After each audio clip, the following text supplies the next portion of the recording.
Good morning children. पिछली कक्षा में मेरे बच्चों आप लोगों को कहानी संदेह का सारांश दिया था। कहानी का उद्देश्य भी बताया था। इस बार मैं इस कहानी को एक्सप्लेन कर रहा हूँ। अगली कक्षा में इसका क्वेश्चन आंसर दूंगा। डियर चिल्ड्रेन, यह बताते हुए कि दुनिया में सारे रोग का इलाज है, किंतु संदेह का इलाज नहीं है। मेरे बच्चों, बड़े बड़े विद्वानों ने तो ये भी कहा है कि जो ज्यादा संदेह करता है वो उतना ही मैच्योर नहीं। जो मैच्योर होता है, परिपक्व होता है, उसके मन में संदेह की भावना बहुत कम होती है। संदेह, शंका, शक। जैसे कुछ उदाहरण बताऊं। यदि रात के समय एक रस्सी को सांप समझ लिए, वो संदेह है। और यदि आप ताकतवर हैं फिर भी ऐसे संदेह मन में आते हैं तो समझिए कि आप यूथ नहीं। मेरे बच्चों, संदेह जैसे राम निहाल के मन में संदेह हुआ, जबकि उसका संदेह निराधार था। प्राय संदेह सब निराधार होता है, उसमें कोई आधार नहीं होता। इसलिए जल्दी कोई संदेह, कोई शंका, कोई शक अपने मन में पालना नहीं चाहिए। आज मैं आप लोगों को अपनी व्याख्या प्रस्तुत करते हुए पूरी बात स्पष्ट करता हूं, ध्यान देना। राम निहाल अपना बिखरा हुआ सामान, कहानी की शुरुआत मेरे बच्चों ध्यान से सुनो फिर से, नहीं तो आप लोगों की समझ में नहीं आएगा। राम निहाल अपना पूरा बिखरा हुआ सामान रखा हुआ है, एक पेटी में, एक बक्से में रख रहा। क्यों? क्योंकि उसने निश्चय कर लिया है कि श्यामा का मोह त्याग करके वो मनोरमा के पास आए। सामान बांध करके बक्से में रख दिया है। यही नहीं मेरे बच्चों, यही नहीं, उसके हाथ में वस्तुएं हैं। एक हाथ में कागज का बंडल है, दूसरे हाथ में एक लिफाफा है। वही लिफाफे में श्यामा का फोटो है और जो कागज का बंडल है वो मनोरमा द्वारा लिखी गई चिट्ठियों का बंडल है। पहले बहुत देर तक वो तौलता है, क्या करें क्या ना करें। मनोरमा की बातों को छोड़ दें, श्यामा के पास ही रहें, क्योंकि श्यामा में भी वो अपना प्रेम देखता था और मनोरमा में भी वो अपना प्रेम देखता था। लेकिन वो निश्चय नहीं कर पाता था कि क्या करें क्या ना करें। इसीलिए श्यामा के फोटो और मनोरमा की चिट्ठियों को लेकर असमंजस की स्थिति में बैठा था। मेरे बच्चों, सामान पैक कर रहा था कि वो मनोरमा के पास जाए, पटना जाए। सामान बिखरा पड़ा था बिस्तर पर, ताकि उठाकर वो बक्से में रख सके। वही दृश्य है मेरे बच्चों, ध्यान देना। राम निहाल अपना बिखरा हुआ सामान बांधने में लगा। जंगले में धूप आकर उसके छोटे से शीशे पर तड़प रही थी। अपना उज्जवल आलोकन, वो छोटा सा दर्पण बुद्ध की सुंदर प्रतिमा को अर्पण कर रहा था, किंतु प्रतिमा ध्यान मग्न थी। बुद्ध की, यहाँ क्वेश्चन आता है मेरे बच्चों, बुद्ध की प्रतिमा की विशेषता बताइए। पहले हम एक्सप्लेन कर लेते हैं, तो मैं एक एक करके बताऊँ। पहला पॉइंट, बुद्ध की प्रतिमा ध्यान मग्न थी, ध्यान में डूबी, ध्यान में डूबी हुई। उसकी आंखें धूप से चौधियाती न थी। प्रतिमा शांत, गंभीर और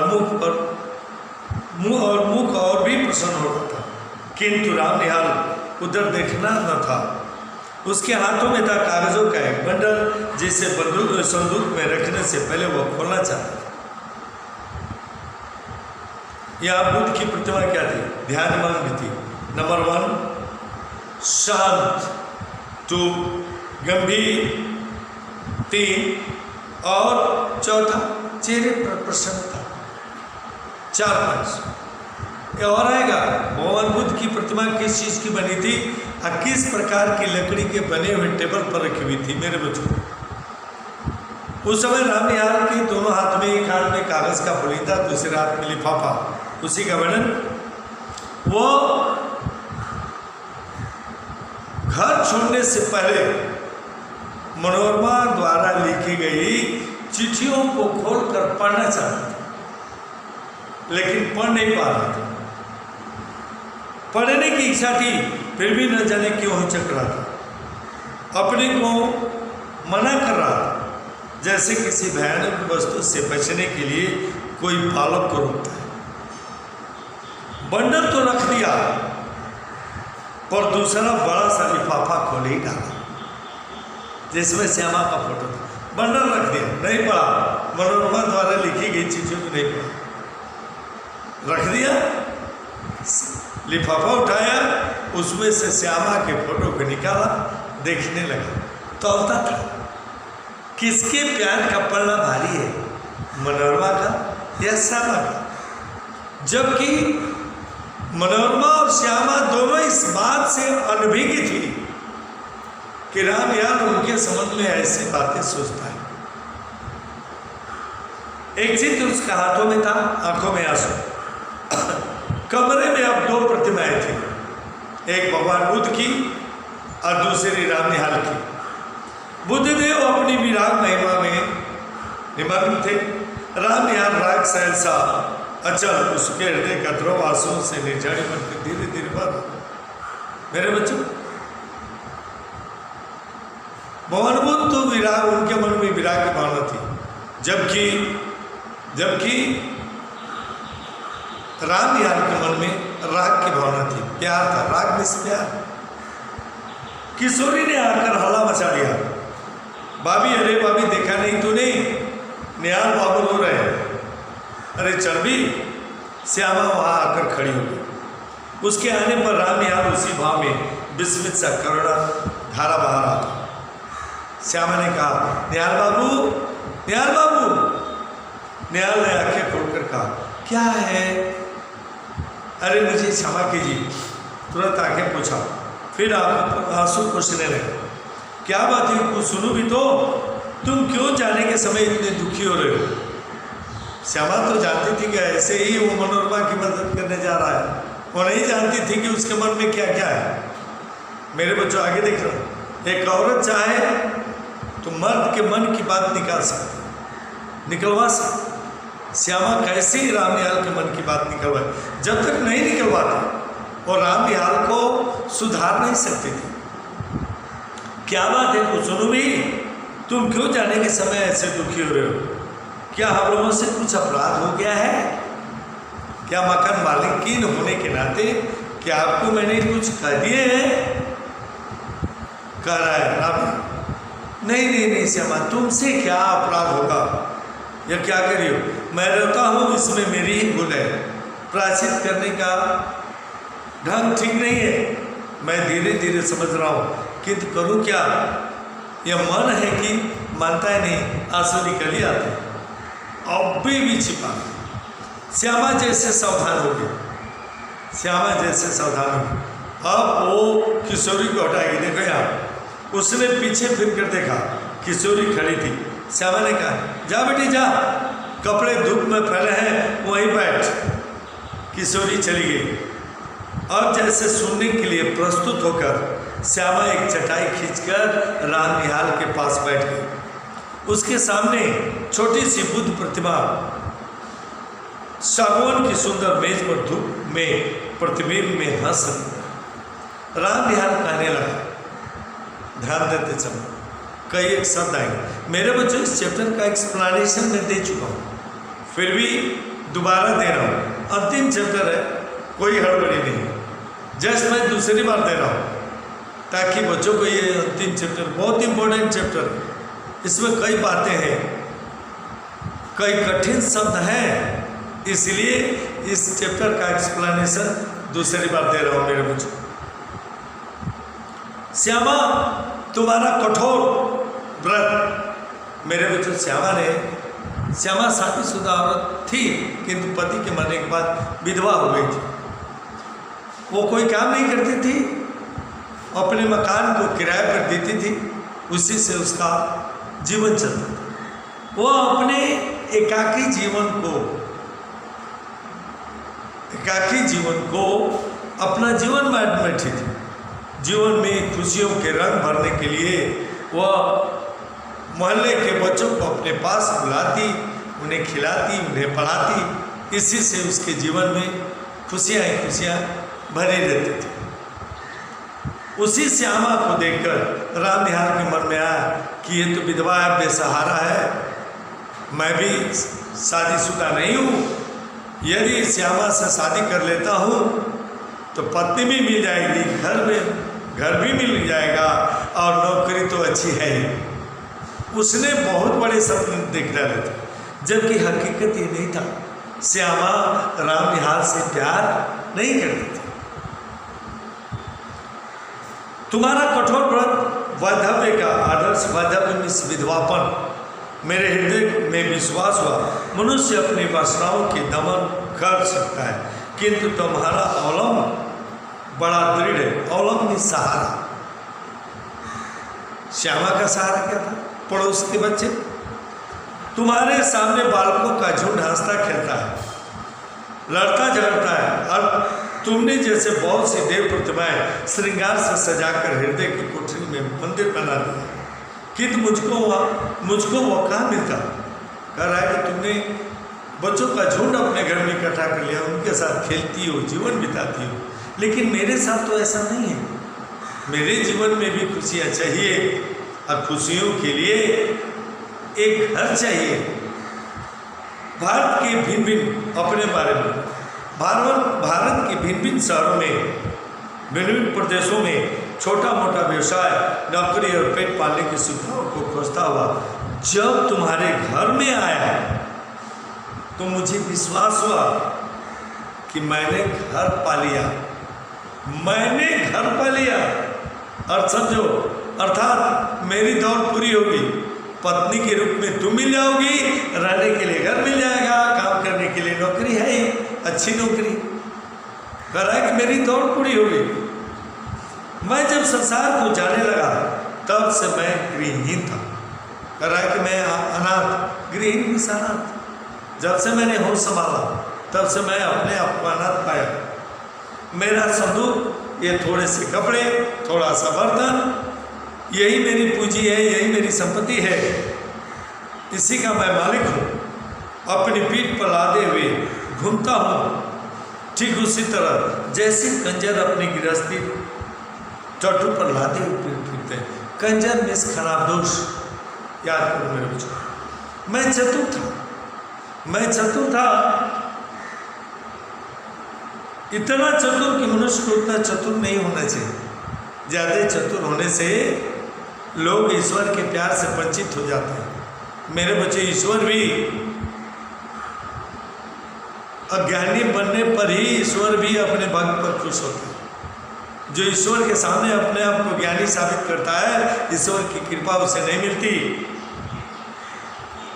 क्योंकि मुझे विश्वास था कि मनुष्य अधिक चतुर बनकर अपने को अभागा बना है और भगवान की दया से वंचित हो जाता है।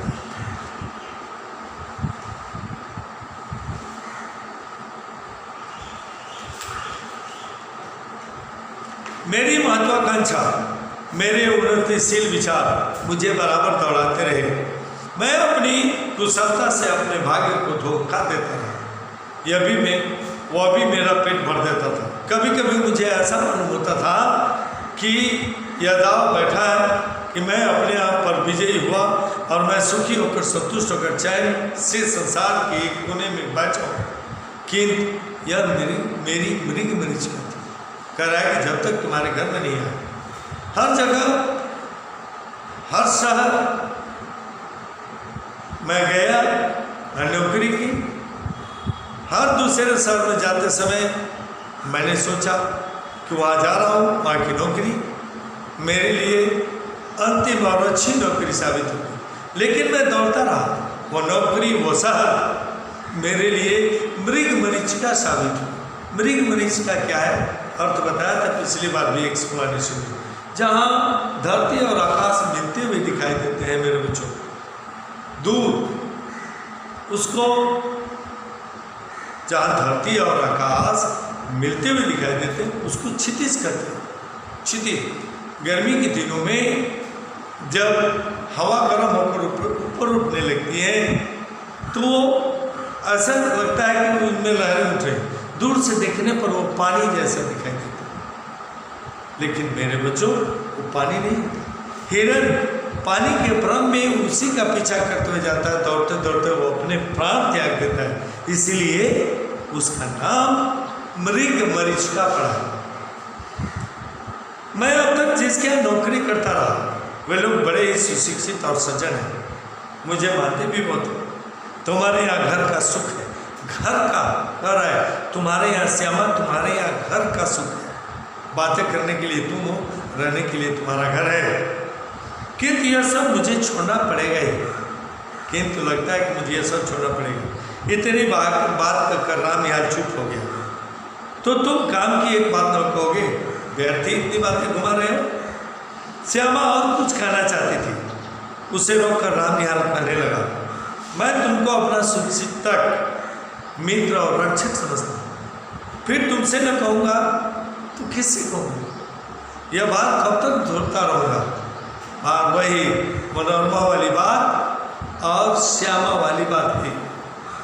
यह चैत है ना, चैत का महीना, ठीक कार्तिक की पूर्णिमा थी। यह चैत है ना, हाँ ठीक कार्तिक की पूर्णिमा थी। कुछ दिन पहले की घटना, कुछ महीने पहले की घटना बता रहा है, क्योंकि कुछ महीने नहीं बीते थे तो मनोरमा की चिट्ठियाँ राम निहाल के पास आई क्यों थी? मैं कामकाज की छुट्टी पाकर संध्या की शोभा देखने के लिए दशाश्वमेध घाट जाने के लिए तैयार था, किंतु ब्रज किशोर बाबू ने कहा, तुम तो गंगा किनारे टहलने जाते ही हो, आज मेरे एक संबंधी आए हैं, इन्हें भी बाजरे में बैठाकर, बाजा में नौका बोट बैठाकर घुमाते हो, मुझे आज छुट्टी नहीं है।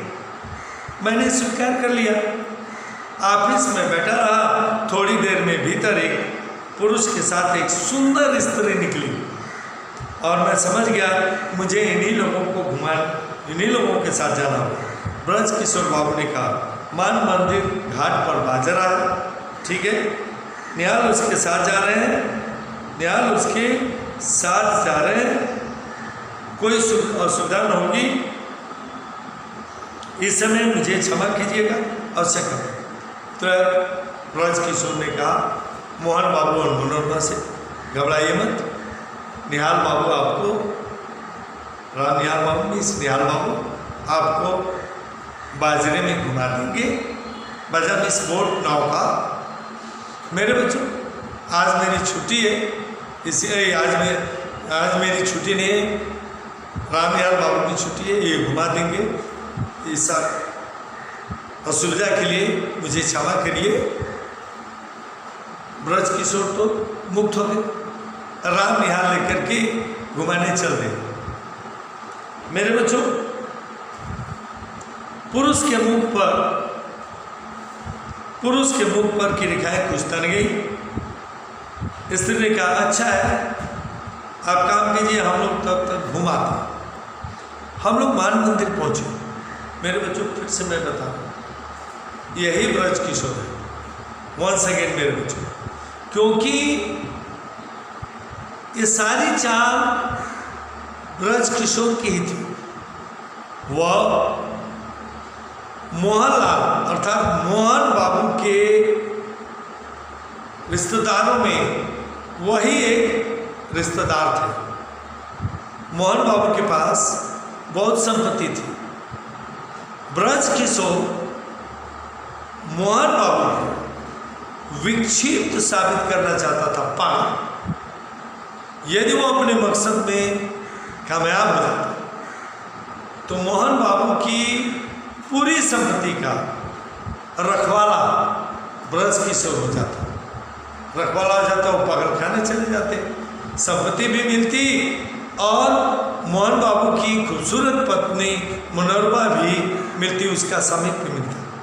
बहुत ही खतरनाक थे ब्रज किशोर बाबू। ये बातें मोहन बाबू जानते थे। अब मनोरमा भी बार बार रामनिहाल बाबू को चिट्ठी लिखती थी, क्योंकि आए और उनके पति को समझाए कि वे पागल नहीं है, ठीक है। ब्रज किशोर की योजना है, उसकी योजना सफल होती दिखाई दे रही है। मनोरमा को जानती है कि ऐसे ही उसके पति मोहन बाबू रिएक्ट करते रहे, ऐसे ही घबराते रहे तो एक दिन वास्तव में पागल हो जाएंगे।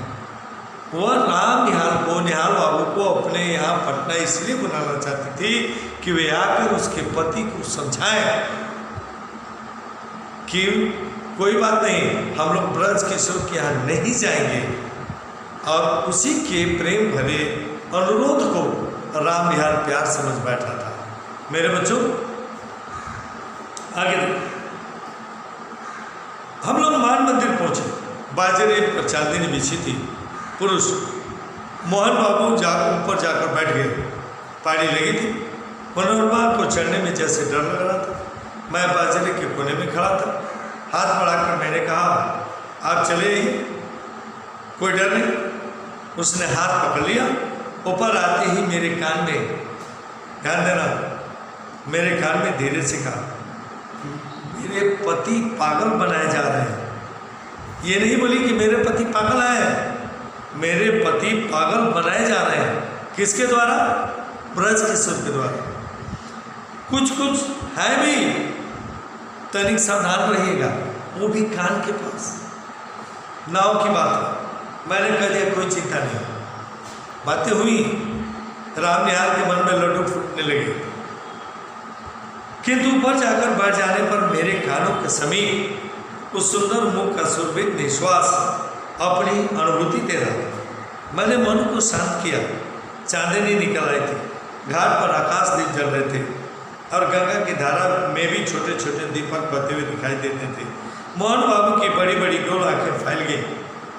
उन्होंने कहा, मनोरमा, मोहन बाबू जिनका पूरा नाम मोहनलाल था, मनोरमा देखो, इस दीपदान का अर्थ क्या है, तुम समझती हो?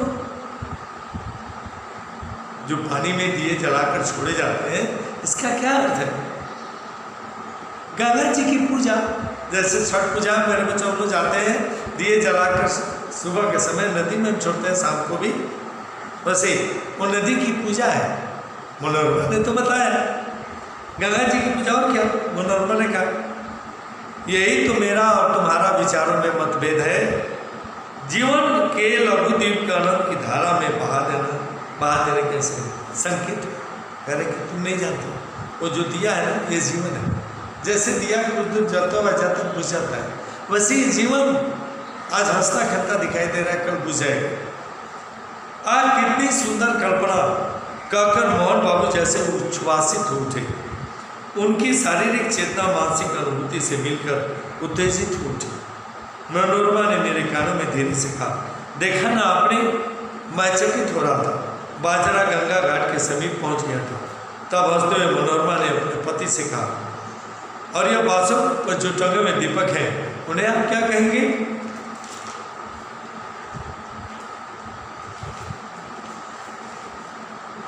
तुरंत मोहन बाबू ने कहा, आकाश भी असीम है, जीवन द्वीप को उसी ओर जाने के लिए भी संकेत है।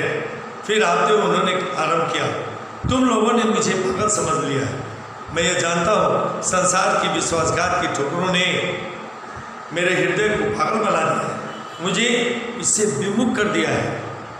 किसी ने मेरे विप्लवों में मुझे सहायता नहीं की। मैं ही सबके लिए मना करूँ, यह मैं नहीं सोच सकता। मुझे अकपट प्यार की आवश्यकता नहीं। तुम भी जो प्यार दर्शाती हो, जिसके पीछे छल है, प्रपंच है, उस प्यार की भी मुझे जो थे पत्नी से भी नाराज होते थे। जीवन में कभी नहीं मिला। कह रहे कि जो मुझे निष्कपट प्यार चाहिए था कभी नहीं मिला, न तुमसे मिला न दोस्त ब्रज किशोर से। तुमने भी मनोरमा, तुमने भी मुझे सादा धोखा ही दिया। मनोरमा घबरा उठी। उसने कहा चुप रहिए, आपकी तबीयत बिगड़ सकती है, शांत हो जाइए। क्यों शांत हो जाओ? राम निहाल को देखकर चुप रहो कि वो जान न जाए, इसमें मुझे कोई भय नहीं। तुम लोग छिपाकर सत्य को छलना क्यों बनाती हो? मोहन बाबू के श्वासों की गति, सांस की गति तीव्र उठी। मनोरमा ने हताश भाव से मेरी ओर देखा। वो चांदी ने रात में विशुद्ध प्रतिमा सी निश्चेष बनी रही थी। मैं सावधान होकर कहा, देखे कि झगड़ा पड़ रहा है। राम निहाल का, नाविक नाव को किनारे ले चलो, माझी अब मुँह घूम चलो। कार्तिक की रात चांदनी की शीतल हो चुकी, नाव मान मंदिर की ओर घूम चली। मैं मोहन बाबू के मनोविकार के संबंध में सोच रहा था। कुछ देर चुप रहने के बाद मोहन बाबू फिर अपने आप कहने लगे, ब्रज किशोर को मैं पहचानता हूँ मनोरमा, उसने तुम्हारे साथ मिलकर जो षड्यंत्र रचा है कि मुझे पागल बना देने का जो उपाय हो रहा है उसे मैं समझ रहा हूँ। ओह, आप चुप न रहेंगे? मैं कहती हूँ व्यर्थ के संदेह आप अपने मन से निकाल दीजिए, नहीं तो कहीं से जहर मंगा दीजिए, मैं खाकर मर जाऊँ। न मैं रहूँगी न आपके मन में शंका रहेगी। संख्या मतलब जाए। स्वस्थ होकर बड़ी कुमलता से मोहन बाबू कहने लगे, तुम्हारा अपमान होता है, सबके सामने मुझे यह बात नहीं कहनी चाहिए थी। मनोरमा तुरंत माफ़ी मांगने पैरों में गिर जाएंगे। यह मेरा अपराध है, मुझे क्षमा करो मनोरमा। सचमुच मनोरमा के कोमल चरण मोहन बाबू के हाथ में थे। वो पैर छुड़ाते हुए पीछे खिसकी, मेरे शरीर से उसका शरीर स्पर्श हो गया। दो घटना। वो क्षुब्ध दर्शकों से उपजुब रमणी जैसे किसी का आश्रय पाने के लिए व्याकुल हो रही थी।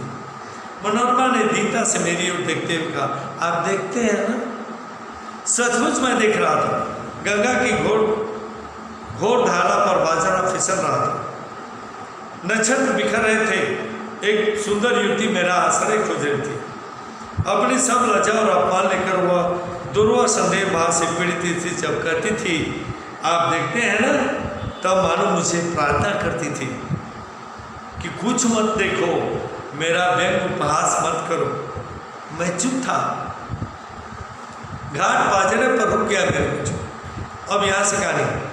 फिर वह युवती मेरा हाथ पकड़कर पौड़ी से संभलती हुई उतरी। यहाँ भी कुछ बोलेगी, और मैंने एक बार न जाने क्यों धृष्टता से मन में सोचा, मैं धन्य हो गया। मोहन बाबू ऊपर चढ़ने लगे। मैं मनोरमा के पीछे पीछे था। अपने पर भारी बोझ डालकर धीरे धीरे सीढ़ियाँ चल रहा था। उसने धीरे से मुझसे कहा, मेरी विपत्ति में आप मेरी सहायता कीजिएगा ना? विपत्ति में? ये नहीं कि पति को छुड़वा कर हमें अपने साथ रख लीजिए। पति पत्नी के बीच जो मतभेद था उसको दूर कराने में हमारी सहायता कीजिएगा ना? मनोरमा के कहने का मतलब ये था। श्यामा ने एक बार गहरी दृष्टि से राम निहाल की ओर देखा। समझ रही थी कि राम निहाल के मन में मनोरमा के लिए प्यार हो गया। आगे कुछ और भी है या बस? राम निहाल ने सिर झुका कर कहा, और भी है कुछ। वही कौन? कहता हूँ, मुझे धीरे धीरे मालूम पड़ा कि ब्रज किशोर बाबू ये चाहते हैं कि मोहनलाल अदालत द्वारा पागल मान लिए जाए और ब्रज किशोर उनकी संपत्ति के प्रबंधक केयरटेकर बना दिए जाए, क्योंकि वे मोहनलाल के निकट संबंधी थे। भगवान जाने इसमें क्या रहस्य है, किंतु संसार तो दूसरे को मूर्ख बनाने के व्यवसाय चल रहा है। मोहन अपने संदेह के कारण पूरा पागल बन गया। तुम तो ये चिट्ठियों का बंडल लिख रही हो, ये चिट्ठियाँ मनोरमा की। राम निहाल फिर रुके। श्यामा ने तीखी नजर से राम निहाल की ओर देखा। राम निहाल कहने लगा, तुमको भी ये संदेह हो रहा है ना? सो ठीक ही है, मुझे भी कुछ संदेह हो रहा है। मनोरमा तुम क्यों इस समय बुला रही हो? मनोरमा तुम्हें इस समय क्यों बुला रही है? अब श्यामा ने हंसकर कहा,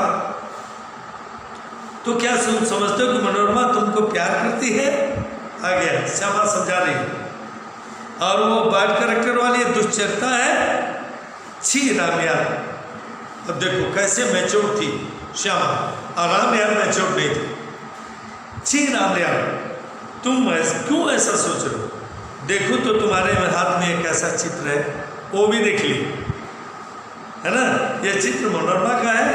कहते कहते श्यामा ने राम निहाल के हाथ से चित्र ले लिया। उसने आश्चर्य भरे स्वर में कहा, अरे यह तो मेरा फोटो है, तो क्या तुम मुझसे भी प्रेम करने का लड़कपन कर रहे हो? यह अच्छी यह फांसी लगा ली है तुमने। मनोरमा तुमको प्यार करती है और तुम मुझको, मनोरमा तुमको प्यार करती है, तुम मुझको, इसीलिए फैसला नहीं कर पा रहे हो कि मेरे घर में रहोगे या मनोरमा के पास आओगे। क्या बहाना बनाया है अपने मन को खुश करने का, है ना? मन को खुश करने के लिए बहुत अच्छा साधन जुटाया है। तभी कैरों की तरह से यहाँ से बुरिया बिस्तर बांध कर भागना चाहते हो। राम निहाल हतबुद्धि अपराधी सा श्यामा को देखने लगा, जैसे उसे कहीं भागने की राह न हो। श्यामा दृढ़ सुर में कहने लगी, निहाल बाबू, फाइनल सेंटेंस है मेरे बच्चों, प्यार करना बड़ा कठिन है। तुम इस खेल को नहीं जानते, इसके चक्कर में कभी पड़ना मत, प्यार के चक्कर में। हाँ, एक दुखिया स्त्री तुम्हें बुला रही है, सहायता के लिए बुला रही है, जाओ उसकी सहायता करके लौट आओ, तुम्हारा सामान यही रहेगा, तुमको अभी यहीं रहना है और मुझसे सीखना है, समझे? अभी तुमको मेरी संरक्षता गाइडेंस की आवश्यकता है। उठो, नहा धो, जो ट्रेन मिले उसी से पटना चले जाओ और ब्रज किशोर की चालाकियों से मोहन बाबू और मनोरमा की रक्षा करो। अब वहाँ से उन्हें समझाकर, उन्हें बचाकर फिर चले आना। ये तुम्हारे मन में जो प्यार था मुझको लेकर या मनोरमा को लेकर, ये भ्रम था, इस भ्रम को तोड़ो, सच्चाई के धरातल पर आ जाओ। ये तुम्हारा संदेह था। राम निहाल समझ गया, धीरे धीरे उठकर नहाने चला गया। और नहाने के बाद कहाँ चला गया होगा मेरे बच्चों? पटना। तो मेरे बच्चों, आज का पीरियड भी समाप्त हुआ। अगले पीरियड में मैं इसका क्वेश्चन आंसर लेकर उपस्थित होऊंगा। मेरे बच्चों, आज के लिए इतना ही। थैंक यू, धन्यवाद।